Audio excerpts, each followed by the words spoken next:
Thank you for pressing start on episode 19 of Underplayed, KZUM's indie video game podcast. Today we have 2 secret games, followed by a review of our featured game, 12 Minutes.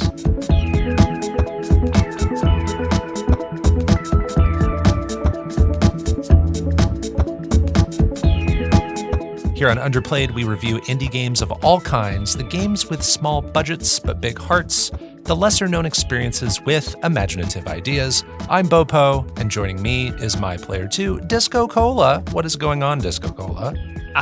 Not too much. Feel like we've done this before, maybe recently, but we'll go through it anyway. How are you, Bopo?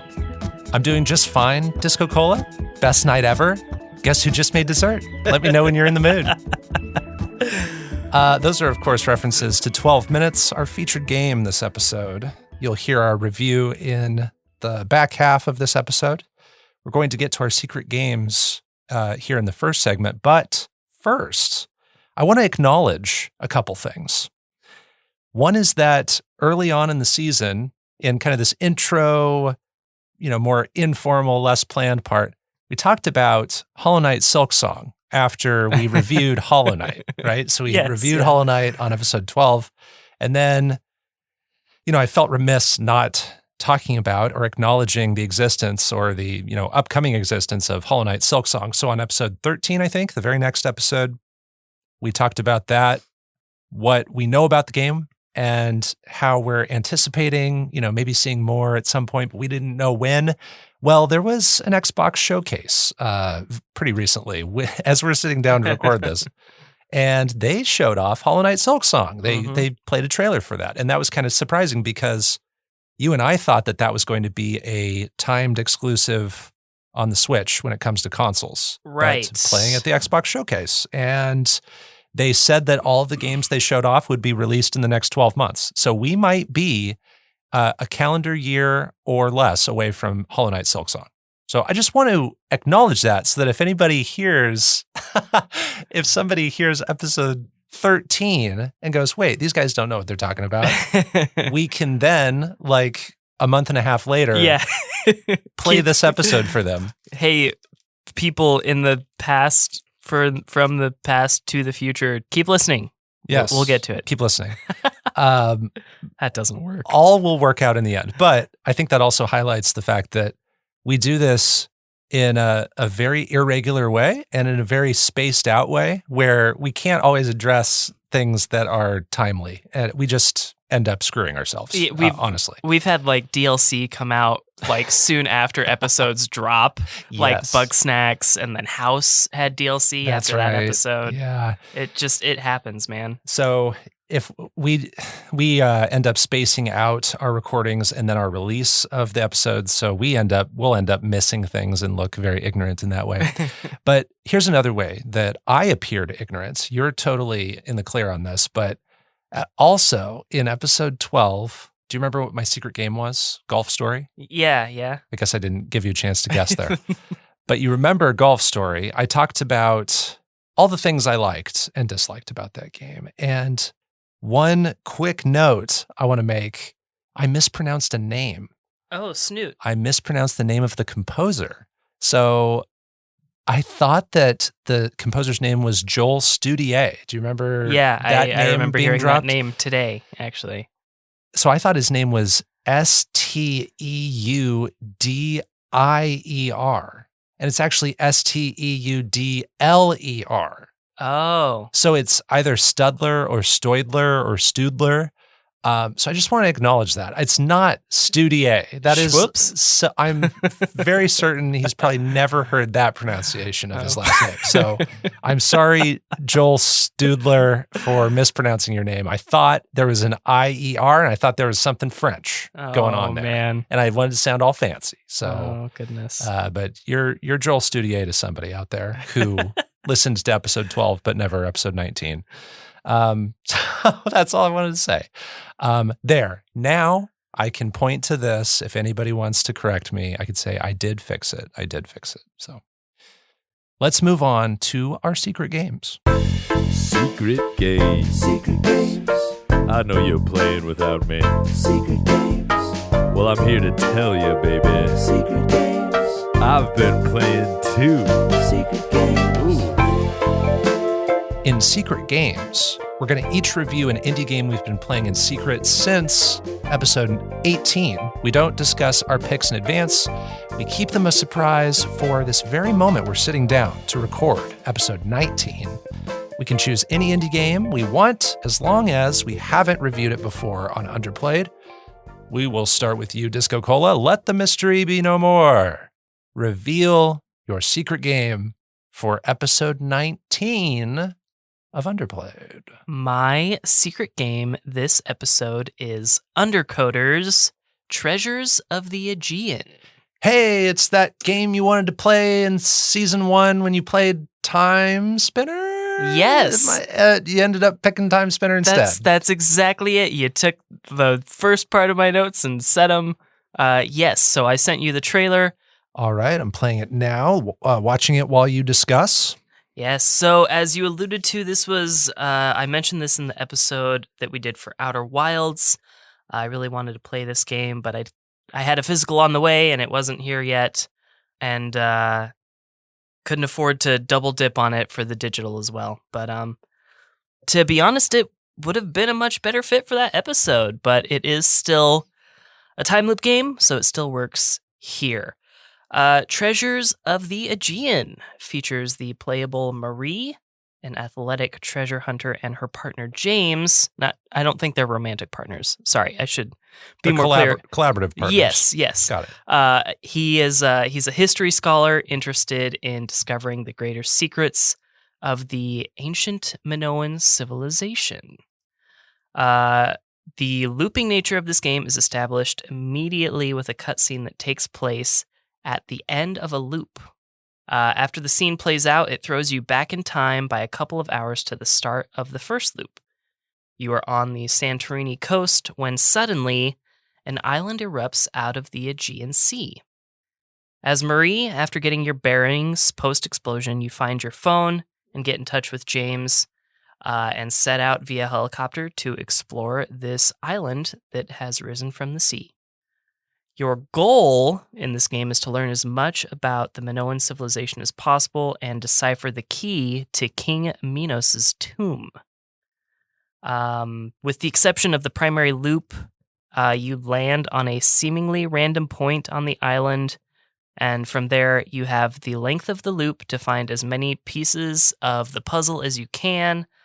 Along the way, you can collect things that are called artifacts, and artifacts are part of a set number of different items that are from ancient civilizations that ultimately, in game mechanics terms, add to the total time for each successive loop. So unlike Outer Wilds, where each loop is 22 minutes, you start the game with like a 14-minute loop, and based on how many artifacts you've collected, you can get up to like, I think, 24 minutes per loop.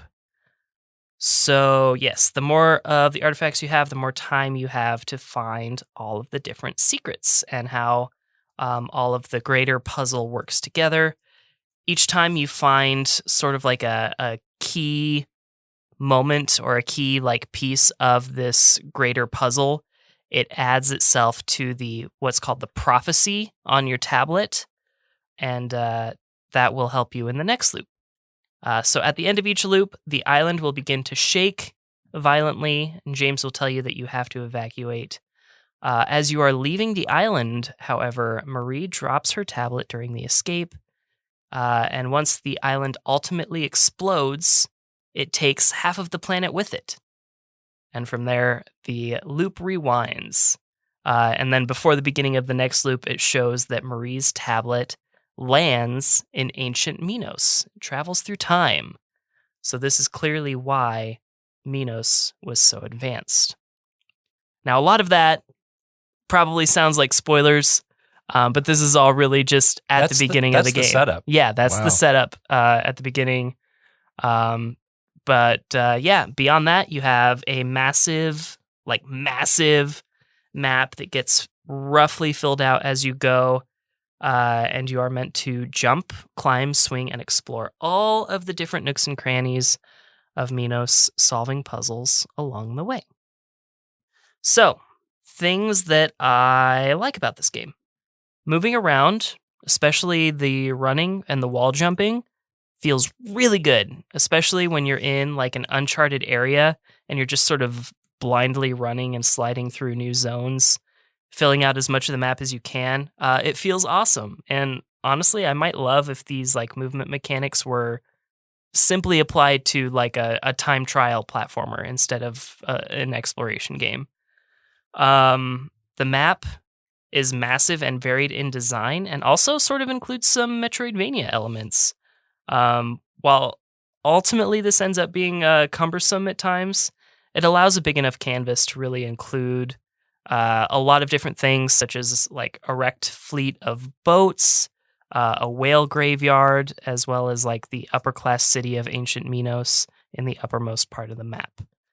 I also love the way that the tablet records all relevant puzzle pieces in a way that's clear enough to understand its purpose in its application to the puzzle, but vague enough to still appear to be something like historical information, something that looks like not a cave painting because it's ancient Greece, but you know what I mean? It looks like it's both a piece of the puzzle and historical information. Sure. And that's super cool.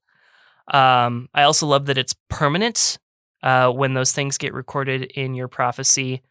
At the time that I played this, there's no complete guide online for this game. So I was like totally on my own. And this means that I had probably a lot more sittings with the game that I would have otherwise if there was a guide. So having that permanent record of all these different puzzle pieces really helped because I definitely would have forgotten a lot of these important puzzle pieces. Also, this game is delivered in a comic book art style that doesn't play a huge role in the overall game. It's just kind of neat. And whenever you load up to the title or load screen, it will say like Treasures of the Aegean Volume whatever, depending on whatever loop you're on. So if you're on loop 30, it'll say Treasures of the Aegean Volume XXX Cool. for Volume 30. I've been reading lots of comic books in my spare time, and so that volume thing, I understand what that means. Yeah. I get that terminology. Yeah, absolutely, man. But yeah, all the environments are hand-drawn, including your character. And so it's really nice to look at. The last thing I really love about this game is that the story is really intertwined with the puzzles, and the puzzles are intertwined with the story. It's hard to like totally explain what I mean by that, but the puzzles themselves are telling the greater story, and the story is only there because you only find the story by finding the puzzles.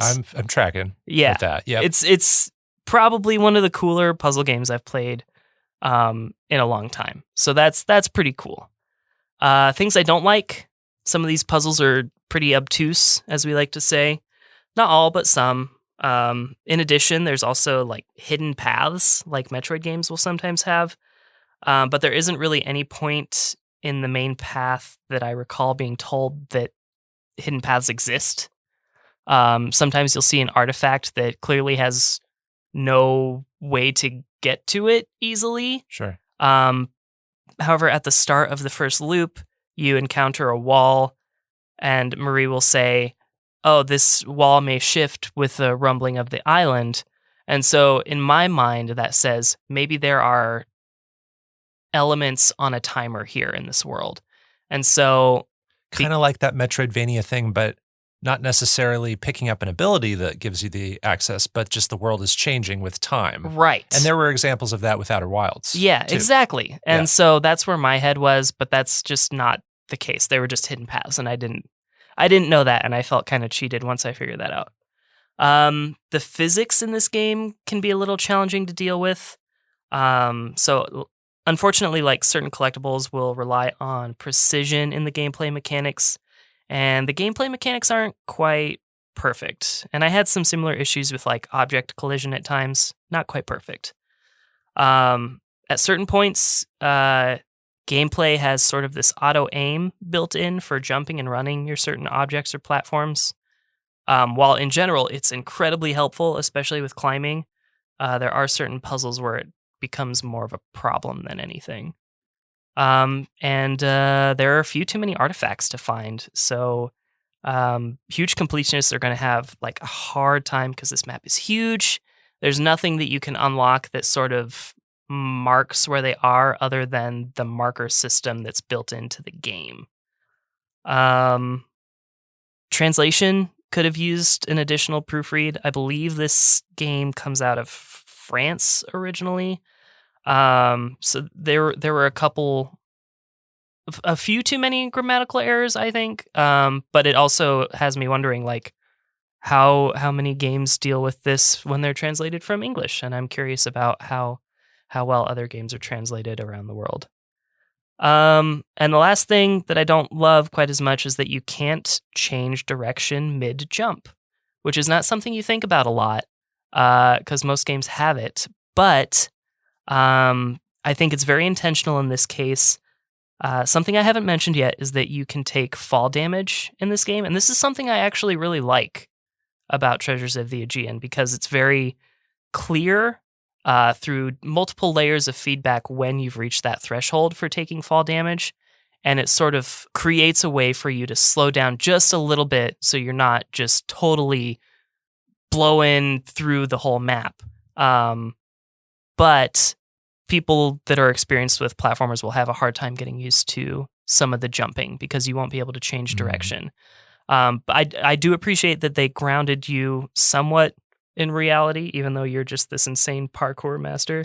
But not being able to change direction mid-jump added quite a few seconds to some of my loops that I otherwise would have not had to deal with. Sure. And looking at the trailer, jumping is all over the place in this thing. I mean, it is central to what you're doing. It's like everything. You're jumping off walls, you're running, sliding, pushing, pulling things, and jumping on those things you push and pull. So yeah, it's nuts.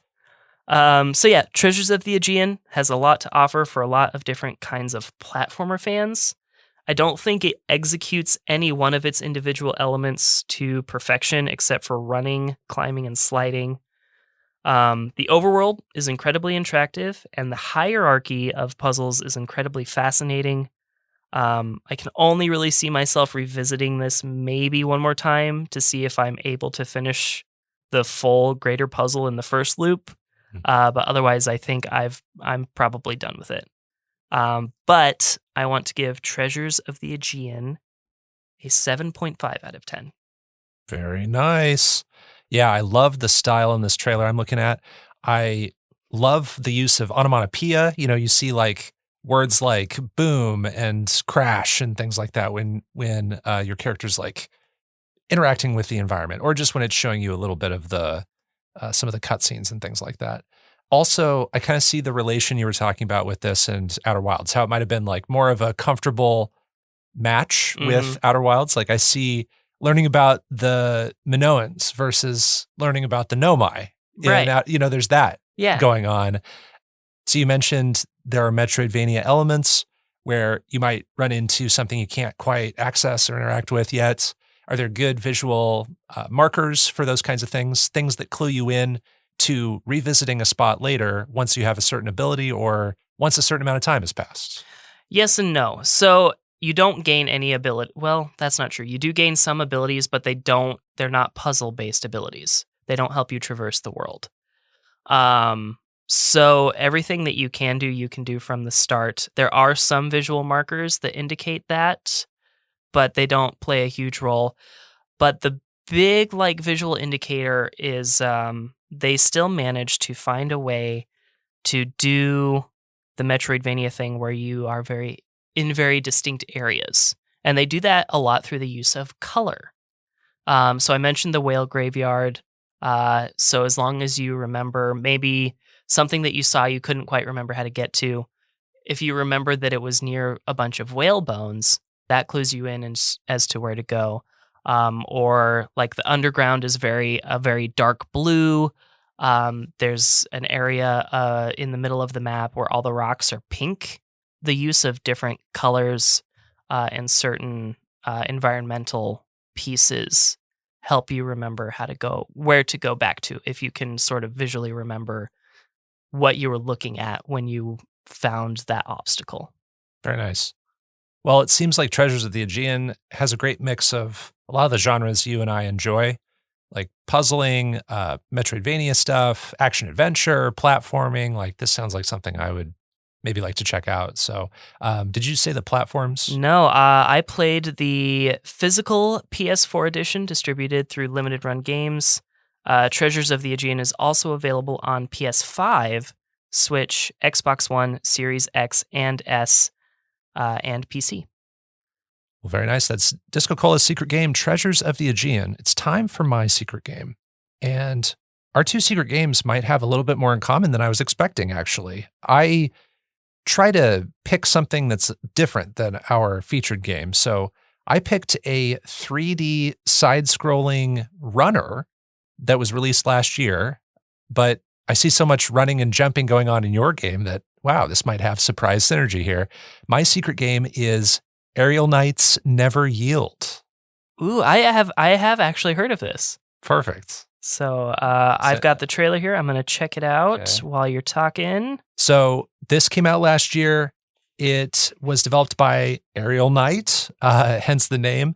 Aerial Knight is the pseudonym of Neil Jones, and I believe it is Neil's first game. And it was published by Head Up Games.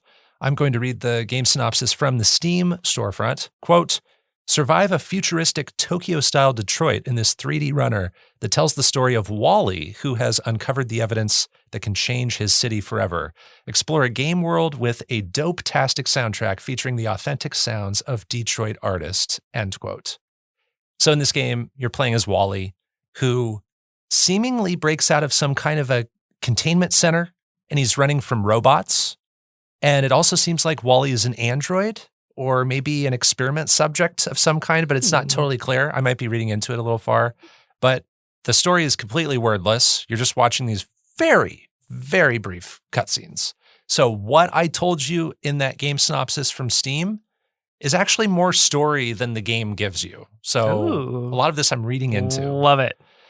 As you run through these 13 levels, you get to see a nice futuristic Detroit with various obstacles, and you have to jump over, slide under, or even sprint through all the obstacles that range from glass windows, fences, mines. There are big exploding tanks, vehicles that pursue you on the road, and there are checkpoints sprinkled throughout all the stages. What's interesting about this is the entire game can be controlled with one half of a controller. If you're using, let's say, a DualSense on the PS5, you can just use the D-pad, or you can just use the face buttons, because all of the actions are just 4 inputs. It's that mid-jump, high jump, slide, or sprint. That's really all you're doing. Ooh. And then after most stages, you unlock a costume that you can dress Wally in. There are 3 difficulties: normal, hard, and I believe insane. And the story, like I said, is very minimal, completely wordless, happening in brief moments between the stages. You can unlock a handful of bonus stages that give more difficult challenges. And there was recently DLC for this game as well, called Da Update, that adds an endless mode that has you running around a gymnasium, evading a random assortment of obstacles. What I liked most about Aerial Knight's Never Yield, far and away, was the soundtrack. The soundtrack has an awesome mix of hip hop and jazz. I feel like the soundtrack is what gives this game its energy and its style. And it's even something that I've gone back and listened to outside of the game. So that's how I know that it's going to be among my favorite soundscapes of Season 2. Yeah. And so I have to give big props to Daniel Wilkins and Neil, the main developer of this game, who collaborated on the soundtrack for this.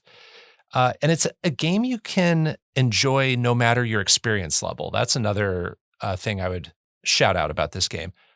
If you're someone who is not very talented at fast reaction times, you could play this on normal or even hard, and the game will give you some really nice slow down effects before obstacles that allow you time to react. Mm-hmm. And I actually played this game in its entirety at first on normal because I knew I could complete all of the trophies on normal difficulty. So I thought, why give myself that extra challenge? Hard's probably going to be way too hard for me. Mhm. And I actually found normal to be very, very accessible. And I ended up playing this game twice because I did 100% on the trophies on both the PS4 and the PS5 version. Wow, look at you. So when I did that second one, I did the hard mode, and I thought that was a really great balance. And the game also gives you really nice color-coded cues about what obstacles are coming up. So if there's an obstacle that requires you to do the high jump, it will flash a little red symbol on your screen. Red is the color that you associate with that kind of jump. And then blue is the color you associate with sprinting. And purple, I believe, is the color you associate with sliding under things. So you learn that language very quickly. You know what to look out for. And some of that more challenging content for skilled players is there. If a lot of this sounds a little bit too easy or accessible, there is challenge in this game, and it is quite hard if you want it to be. I think the rhythm in this game is really fun. The challenge is also really fair considering the amount of checkpoints. I think they're just the right amount of checkpoints. And I think what's inherently cool is the bright and futuristic visual style of this Detroit as well. Some things that didn't click with me as much, the story being so vague. There's more story in that storefront description. So if the game wants to have a story, I think it can just do a little bit more, not even with words necessarily, but just fill out some of those scenes in between levels. There are some levels after which you receive a cutscene, and I swear the cutscene is less than 8 or 10 seconds. I mean, it is brief, and there's not a lot going on in that. So why have that? I ask. Sometimes navigating the menus is clunky. It's not always easy to select things. You have to press a button or click the stick a few times to get it to kind of register. And I thought the communication of the difficulties was a little off. Like normal ended up being too easy. Like I would call normal easy and I would call hard normal maybe. I just thought that the slowdown on normal was probably way too slowed down. And then something that's kind of odd that was really jarring a few times was there's this incredibly loud buzzing sound when I would die sometimes. There's some audio glitch where my speakers would just blast sound at me for a few seconds until I hit restart or something like that. So that was a little off. And it's not every time? Not every time. Oh, okay. You don't know when it's going to happen. And that happened on the PS5 version. I can't remember if it happened on both PS5 and PS4, but it happened on the PS5 version. But overall, Aerial Knights Never Yield. I think it's a fun arcade experience for an afternoon. If you want to sit down and just knock something out, it's a pretty short experience. And I recommend you try out a few of the difficulties to narrow down what will be most fun for you. It's got an amazing soundtrack. It clearly has a style. But if you're looking for a story, this is quite bare. I'm going to rate this a 7 out of 10. And It's playable on PC, Mac, iOS, Android, Nintendo Switch, PS4, which I played on it after my initial playthrough, PS5, which is what I played it on for my initial playthrough, Xbox One, and Xbox Series X and S. So tons of everything. I should have just said everything. So yeah. Awesome. Yeah, looking at it, I totally see why you're drawing comparisons to the Treasures of the Aegean movement. This is essentially what I'm talking about when I'm saying like, if Treasures of Aegean just did the movements, it's essentially this game. So what I'm saying is, I want to play this game.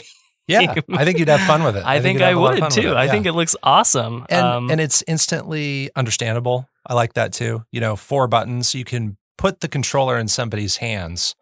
Even if they haven't really heard of the game, they can just kind of start playing it. So that's another strength to it. Playing with one hand is actually something that I wish I could do more of now that I have to hold an infant. Hold a baby and frequently. Hold a controller. You should record yourself doing those two things at the same time with Aerial Knights Never Yield.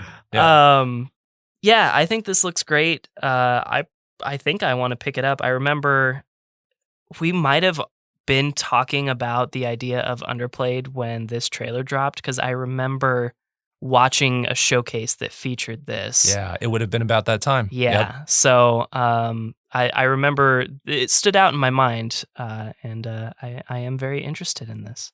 Well, I ended up getting 2 platinums with this game, the PS4 and PS5 versions. And I also did 100% on the trophies. I mentioned the Update DLC, and that introduced 3 trophies tied to that endless mode when you're running around a gymnasium.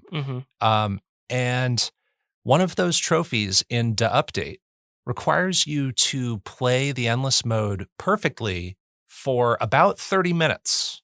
You can't make a mistake for about 30 minutes. That sounds daunting. Very daunting, very stressful.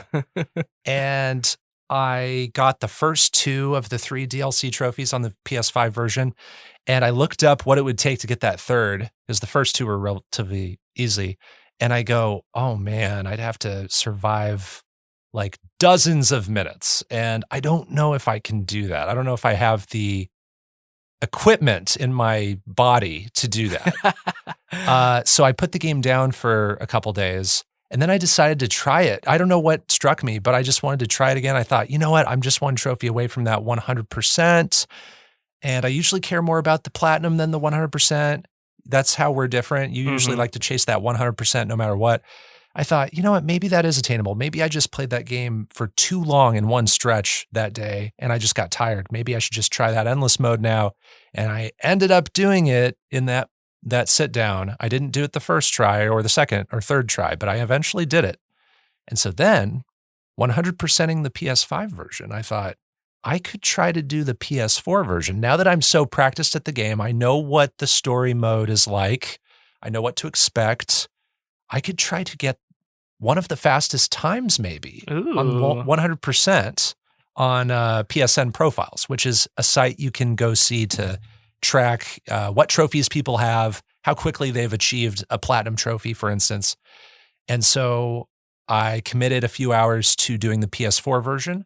I ended up 100%ing the PS4 version in 1 hour and 45 minutes, which is, on PSN Profiles, as we sit down to record this, the fastest time in the world. Nice. So I have that record now, and I'm looking, I have the 1 hour, 45 minute time.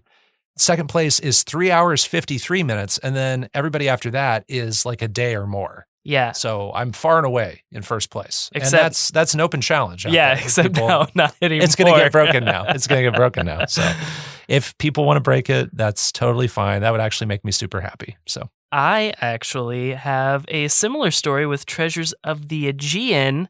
Now, also on PSN Profiles, there's something that you call stacks. There's different stacks. Treasures of the Aegean has a lot of those because of its wide international release. Okay. But in the North American PS4 version, I am not only the fastest 100% completer, I am the first 100% completer. That's amazing. Because I'm the only 100% completer. No way. But how many people does it say have the game? Like game owners? Can you look at that? Let's see. 8. Wow, that is a super unknown game. Yeah. That's a super unknown game. Might be our most underplayed game. It might be. I think the only other one that low might be like Balthazar's Dream. Yeah. But that's super obscure, dude. I think the European stacks have a few more players. But yeah, super obscure. And I don't know why, because it's solid. You know, it got a physical release too. And like all the people that were watching the physical release were like, oh, this looks pretty good. Huh. Wow. I don't know. Well, we might have another additional bonus discussion about trophies with 12 minutes, because I also chased a really fast stack of those trophies the past few weeks. So getting those fast stacks. So that's a good segue. Those are our secret games, Treasures of the Aegean and Aerial Knights Never Yield. Let's move on to our review of 12 Minutes. It is our featured game.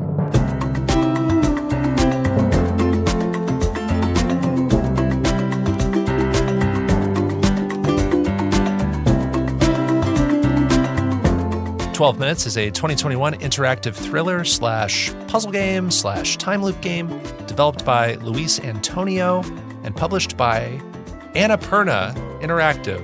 Oh. Never heard that name before. Who's that? I'm going to read the game synopsis from the Steam storefront. Quote, an interactive thriller about a man trapped in a time loop, featuring James McAvoy, Daisy Ridley, and Willem Dafoe. end quote. I actually think that's a pretty terrible That's synopsis. not very not encompassing at all. No.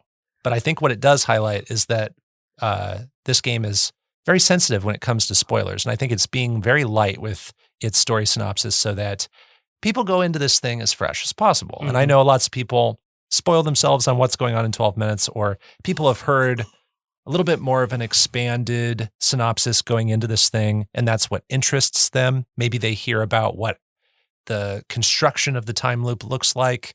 Maybe they learn about what the first loop contains as far as events. And so we will talk about a few of those things. And here's the moment where I would remind listeners, for these kinds of story-heavy games where spoilers are very likely, even on minor things, go play the game. Try out 12 minutes if it interests you in any way, and then come back. I think this is a good place to pause the episode.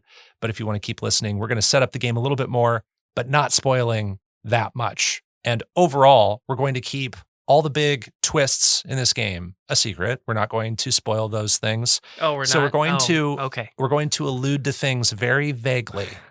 I'm glad I set this up this way so that we were on the same page. Shoot. I have to change all my notes. Okay. I hope that's. I'm being facetious. Good. Well, it'll make some parts challenging to talk about, but I think we've done it several times already. Yeah. 19 episodes in, we've had to do it on many games. So I think we can do it with this one too. But I'll set up the game more. In this game, it's a top-down perspective.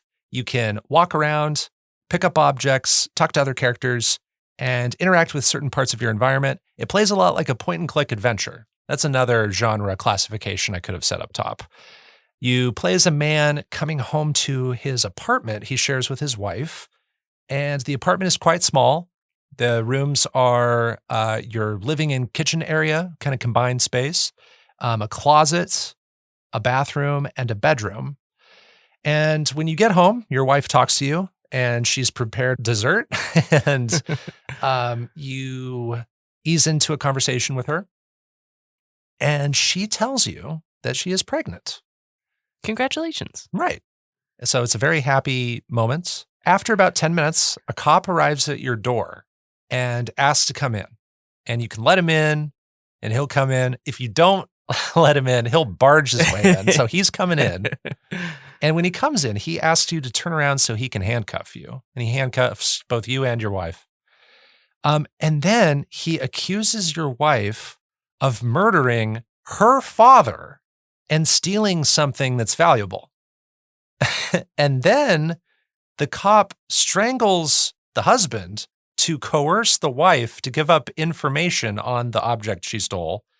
And then you die before she can cough up any of that information.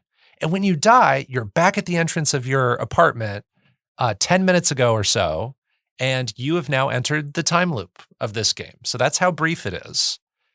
And if you let things play out the exact same way, he'll come back, he'll come into the apartment, he will strangle you and kill you. If you try to leave the apartment, like go out into the hallway, that will reset the loop too. Yep. It'll kind of flash and just reset the room, and you're back in that kitchen/living room area.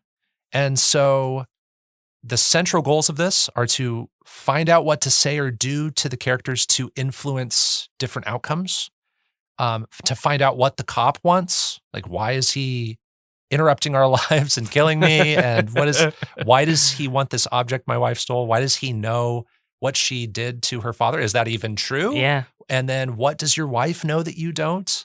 And then many other things that stem from these topics. So that is just the baseline, what happens. And it goes in wild directions from there. That's all I'll say.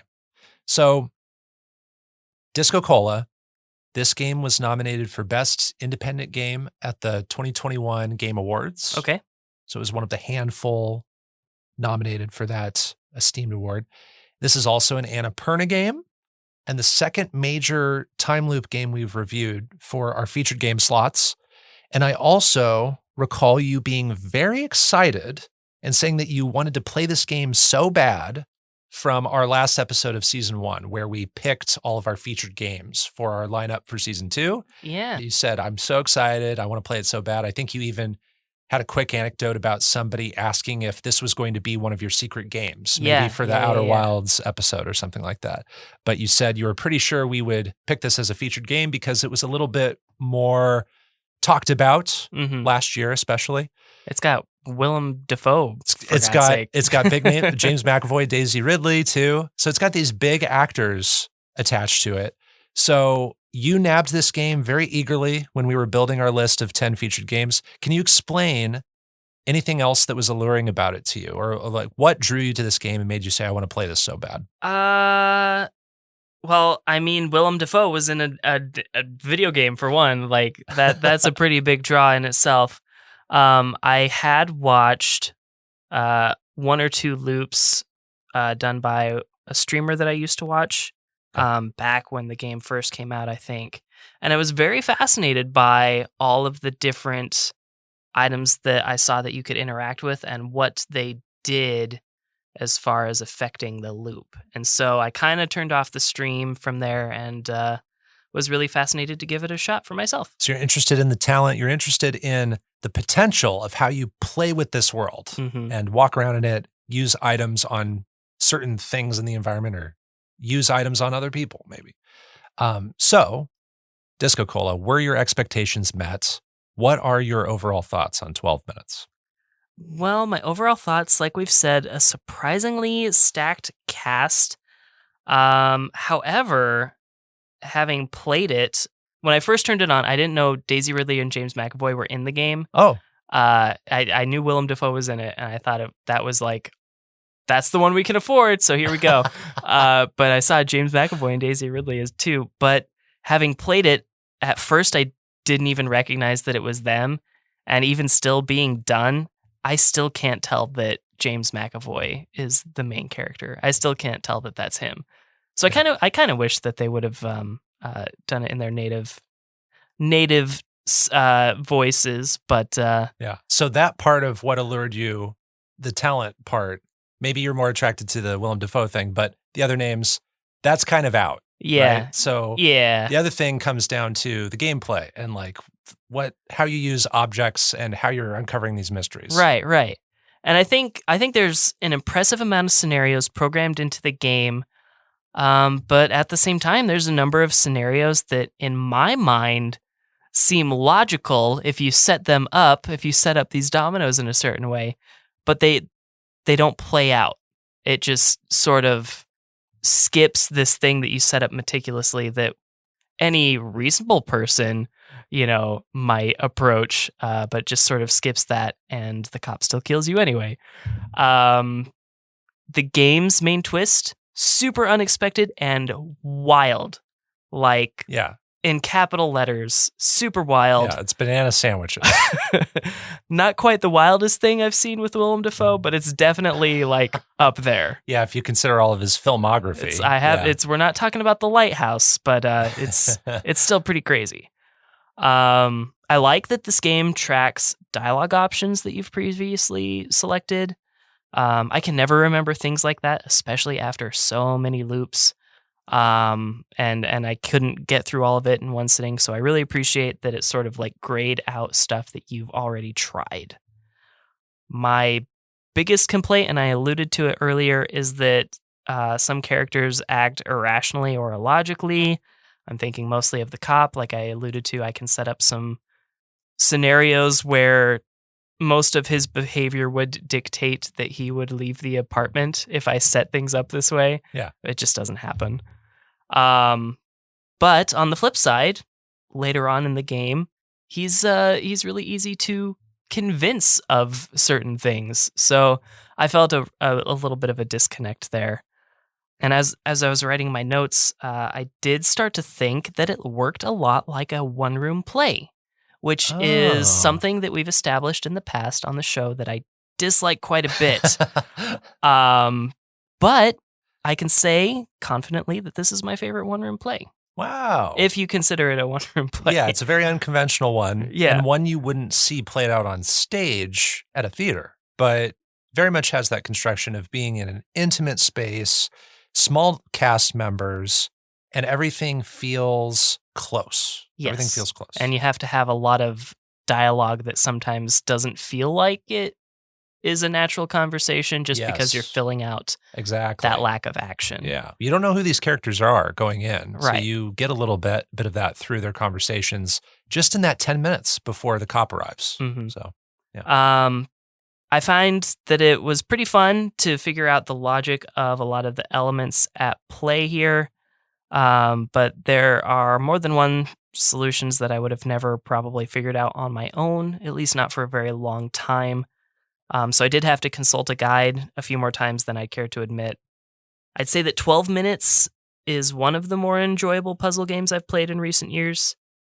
Maybe it's the repetitive nature of the time loop, allowing me to try different combinations of actions. But it didn't quite meet the expectations that I had for the game when I first learned about it and looked at some gameplay. okay. So what do you score 12 minutes? I score 12 minutes a 7 out of 10. All right. Respectable score. You enjoyed this one. It's time for my overall thoughts. So my overall thoughts. Overall, I did not enjoy playing this game, Yeah. and my expectations were not met. Yeah. But I will start with what I liked, Okay. because there are a good handful of things I did like. So I like the top-down perspective in this game. I like seeing the entire room I'm in, being able to see, no matter if I walk into the bedroom, bathroom, or I'm just in the main living room, kitchen space, being able to see everything is always really nice. There's no question as to where things are usually. And I like, you talked about setting up the dominoes. I would take that a step further and calling it setting up a mousetrap. If you ever played the game Mousetrap. I could never get it to work. Hey, that might be an apt comparison to this game for me too. But no, there are certain sequences where you don't set up a mousetrap to do the whole game, but you do a mousetrap to get a piece of information or to get a character to do something. And I liked some of those individual mousetrap moments. It was exciting because a lot of them required a certain sequence of events timed out in a specific way, and it was dependent on what the other two characters were doing, the non-playable characters. And so it gave me a rush trying to do those things in a timely manner, sometimes doing something out of sight of another character, so they didn't know I was doing something, or doing something before the cop arrives, for instance. And I loved that exhilaration of just, I need to get this done. There's an urgency, yeah. right?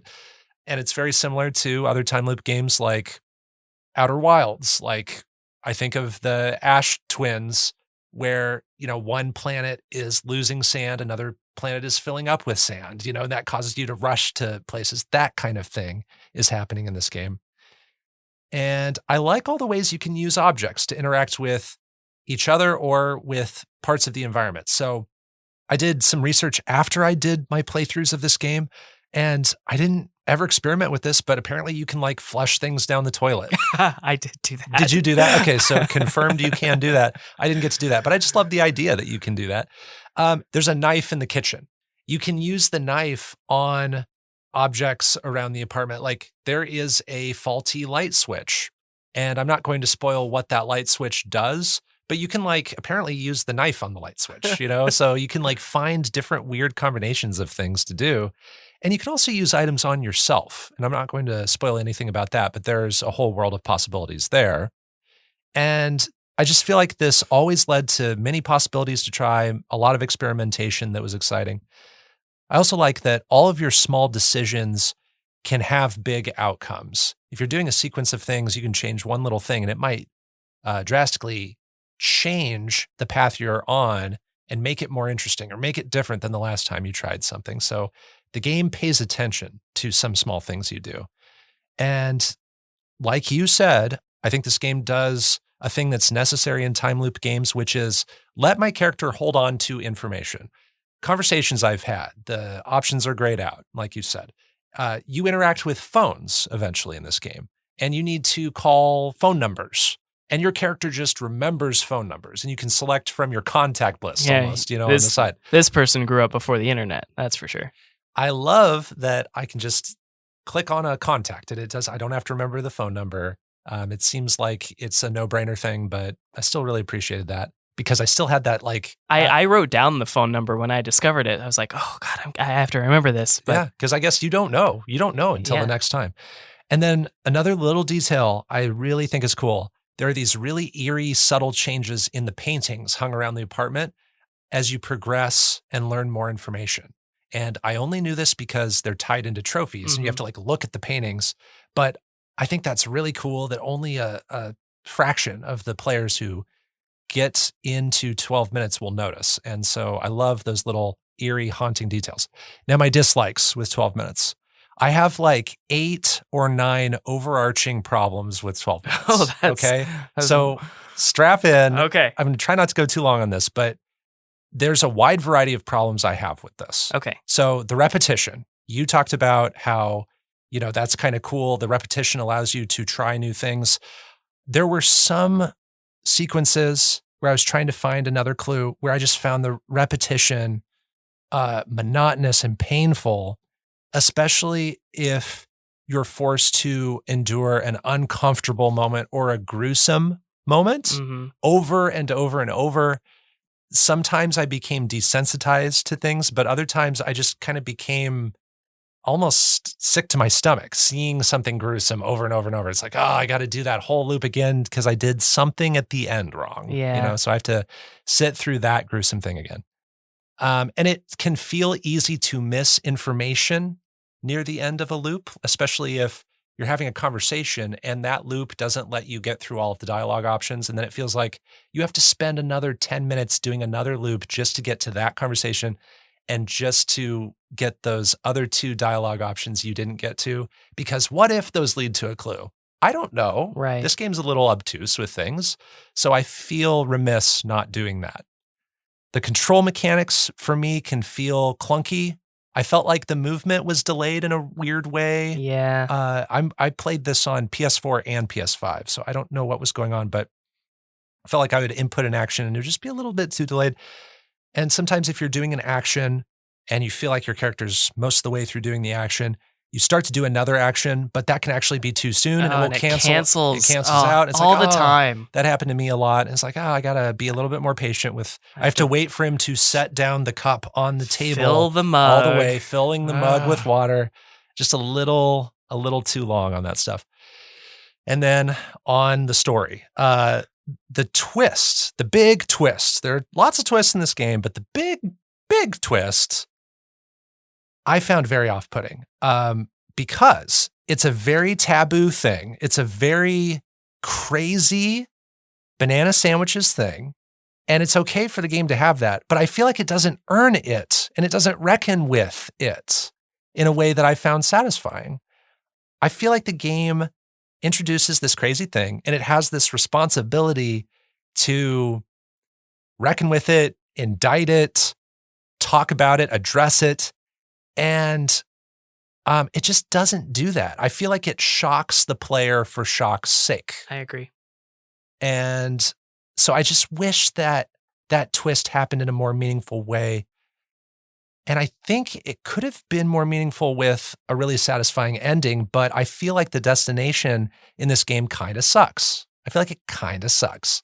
It was not this grand thing that I felt like this game was building up to that I thought it was. So, and then, on all those mousetraps that you're building, the game isn't about building the perfect mousetrap, but rather building all these smaller mousetraps.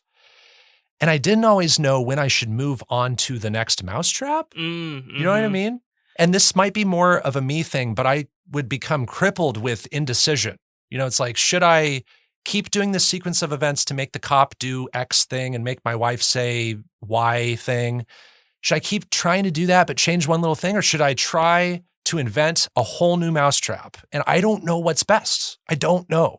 I don't know how the game fixes that. I think that's kind of a me thing and the game thing. Well, I feel the same thing on the first 2 whole sittings of the game, I was stuck pretty much doing the same sequence of events because I Mhm. thought I was onto something and that this would ultimately lead me to the conclusion because I was getting very far in the loop before Mhm. I was killed. And so I thought, this is the right path.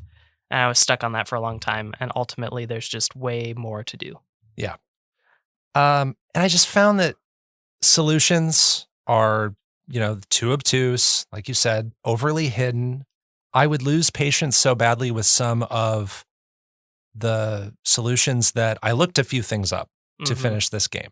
And I never liked doing that at all. I had to do that. I also, minor annoyance, but it can completely stop you from making progress, in my opinion. But your character says and learns a certain thing for picking up an item, which you think is all you need to do with some items. But then when it's in your inventory, you can actually interact with it, which is a different action than picking it up. And your character will say or learn different things for interacting with it. And that's what kept me from making progress. And when I looked up that solution, I was like, really? It was there? Like I wasn't actually missing something. It was just that I had to go into my inventory and interact with it. Okay. So it was an easy to miss thing, but it was also a hard to miss thing at the same time. And Yeah. I felt like that was unfair. I felt dumb with some of the solutions. I felt like they were so unintuitive. They made me feel dumb. It's like, if I had to make a metaphor for some of this stuff, I would say like, it's like making mac and cheese, but instead of where are the seasonings? How much cheese powder do you add? It's more like, did you know you can move the pot of mac and cheese from the stovetop to the microwave halfway through? And then that makes a completely different meal. It's like, oh, really?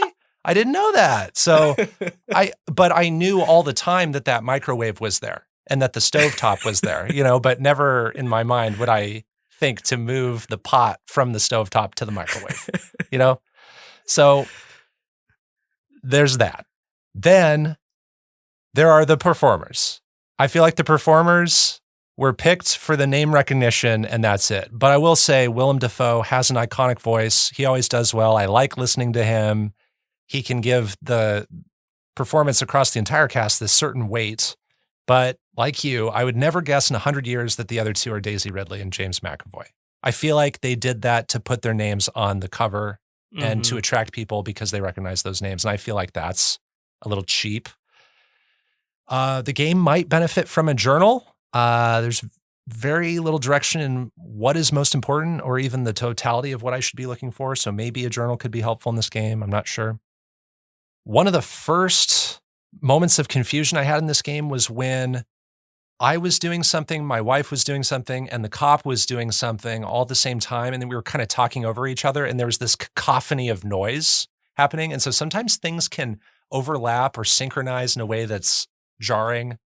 And then I have my final complaint is just, when is it done? The game ends like 6 times, and by the time it's actually done, I'm still not sure even. So the game trains me to think the game is not done. Yeah. So overall, we got through it. That was it. That was my gauntlet of criticisms. 12 minutes of criticism. Yes, it probably was. So overall, 12 minutes. I think it sets itself apart from other time loop games. I think there's a fascinating amount of ways to interact with items and characters. It's a game that is all about the journey and not the destination, but the journey I think is problematic because it shocks for shock's sake without a lot of worthwhile things to say.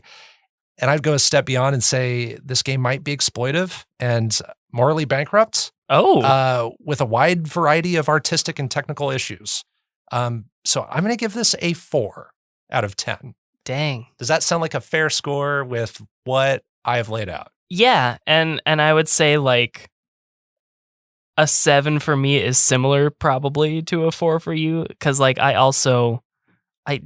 share a lot, pretty much all of the same criticisms. I don't go quite as far to call it morally bankrupt, I suppose, but Yeah. I share a lot of the same criticisms. I didn't have a lot of fun, unfortunately, but I was still impressed by certain things, which is probably why it's more of a 7 instead of like a 5.5 for me. It is certainly unlike other things we've played. Yeah. even compared to our other time loop game, there are enough differences to make it a completely different experience. Oh, yeah. And I actually wrote down differences between this and Outer Wilds. For instance, in Outer Wilds, we talked about how if I had never played that game before and you could sit me down and tell me what to do, and I could do all of Outer Wilds in 22 minutes or maybe a couple loops, but within an hour. Yeah. You could show me how to do that game. This game, you can't do it all in your first loop. You have to discover information to unlock information, to unlock information, to unlock information. You have to do I think in minimum it's 15, I think is what I looked up. It's like at least a dozen loops that you have to do to get to the end of this thing. And you don't discover the perfect loop. There are several endings to this game that require dozens of those loops to access. And then you don't have really like that ship log. You don't have the equivalent of the ship log from Outer Wilds telling you what general direction to walk in. You kind of just use your memory of what you've already accessed. And when you talk to your wife, what new dialogue options are there available to you that you didn't have last? Right. And if you're going into like a second sitting, like you have to, if you maybe start down this path that maybe you already have pretty much already explored all of, you don't know that until you're like in the dialogue options and you're like, oh, this run's already dead because I've already done all these things. Exactly. And I don't remember that I did that. Exactly. And there isn't as much of an excuse to kind of blindly give up the path you're on and just go in a completely wild, different direction because you're in this small apartment. And once you kind of start down a path, you're kind of committed. That's your loop for that time. Whereas in Outer Wilds, if I go to a planet and I'm trying to get to the Tower of Quantum Knowledge and I can't figure out how to get up there on Brittle Hollow, well, there's 14 other places on Brittle Hollow I can go try in the next 7 minutes before the sun supernovas. So hey, I can at least try to salvage something here. So one moment that I thought was a great combination of moments and emotion was the playthrough for the Groundhog achievement / trophy. And this has you playing out the perfect date with your wife. And I thought that that's where this game was firing on all cylinders. I thought that's where the game was expertly telling you how to set up the game so that the cop doesn't interrupt your life, how to have the perfect conversation with your wife. The music happening in that scene is beautiful. Even though you're not interacting with the cop in that loop, you're hearing what's happening on his side still, being as vague as possible with talking about it. So I thought that moment to moment was very well paced and allowed you to see a broad range of things. So I was wondering, was there a kind of loop that you enjoyed doing? Again, being kind of vague with spoilers, but is there a way to talk about that? Well, yeah, I would say so. There's one, it doesn't include any of the endings, but when I was talking about being stuck in a rut, essentially, of trying to do the same thing over and over and over again, part of it, I suppose, is because I liked all of the way those different pieces interacted. And so just figuring out what small details maybe I can change during this dessert dinner that might change what happens with the cop in a little bit. And so I liked how all of those different elements and some of the stuff that you bring in from, again, trying to be vague, but kind of gives it away, bring in from the bathroom, some of those elements. Yes. And how that all plays out. I got stuck in that rut because I found it very fascinating and interesting. And it was one of I saw a part of that loop when I saw that streamer playing. I was like, oh, wow, this is very trying to figure all this out, this digging deep into the way the different elements work. Yeah. That part was the part that I enjoyed the most about the game.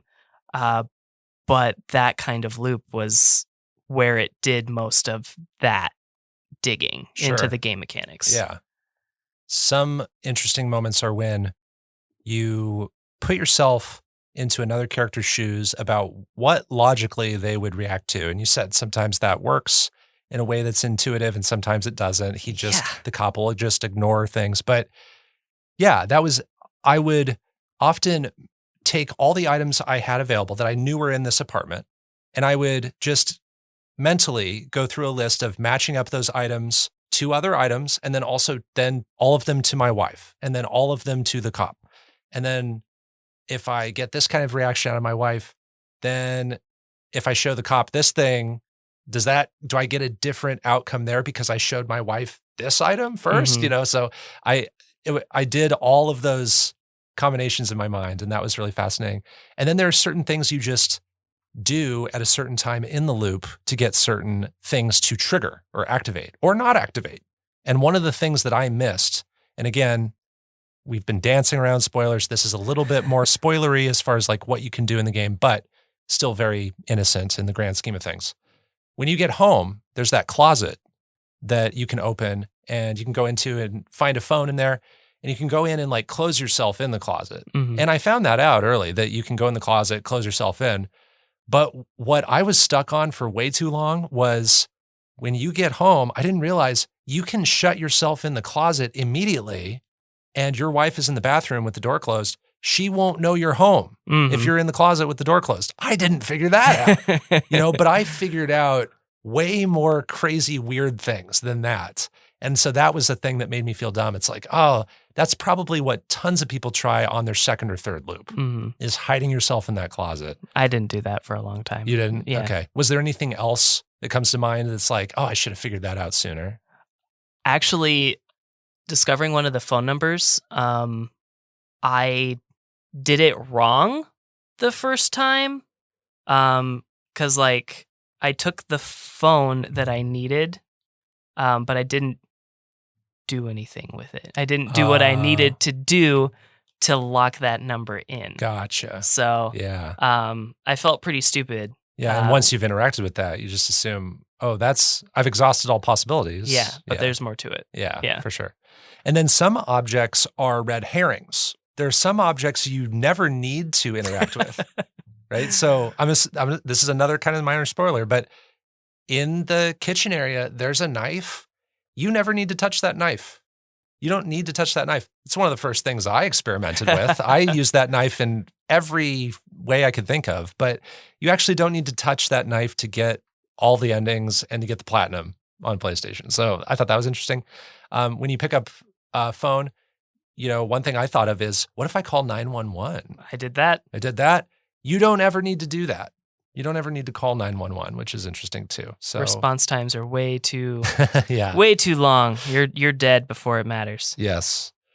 And then I guess I just had one quick observation that I thought was interesting. These people don't have a TV.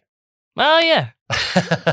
They don't have a TV. They're a special kind of cable cutter. Yes, they go all the way with that. So, yeah, I think that's about all I had on this one. Again, it's a very fragile game when it comes to spoilers. So for people who stuck it out and are maybe still interested in the game and listened to our thoughts, I hope we didn't spoil too much. I think there's a lot still that would surprise you if you went and played 12 minutes. And even though I didn't give it the most glowing review, I'd still encourage a lot of people to check this out. If you like experimental stories, if you like time loops, if you like unraveling mysteries, I think there's a lot in here that will give you some enjoyability.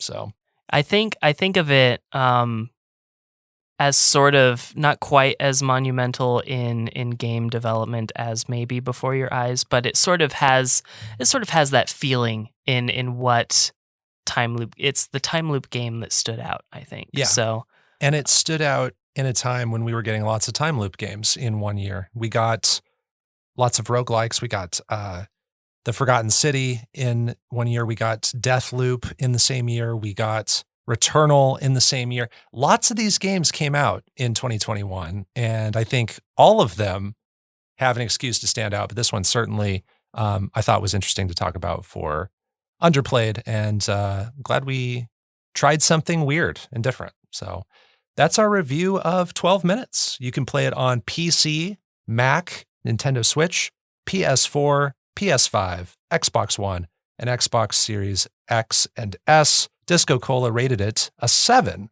I rated it a 4. That's the end of this episode of Underplayed. You can find more of our episodes at kzum.org/underplayed and on common podcast services like Spotify or Apple Podcasts. Our music was composed by Jack Rodenberg, and our art comes from Onimochi. Underplayed is on Twitter at UnderplayedPod. You can find me on Twitter at Bopo, that's BO_PO, and check out that same handle on the GG app where you can see my game lists and what I'm currently playing. And I am at DiscoCola on Twitter and Twitch, off of Twitch for a while, although I did play both of these games, but I'll be back eventually. Next time, we will have 2 more secret games, and our featured review will cover Unpacking, an organization sim and puzzle game developed by Witchbeam. Until then, everyone, keep on playing.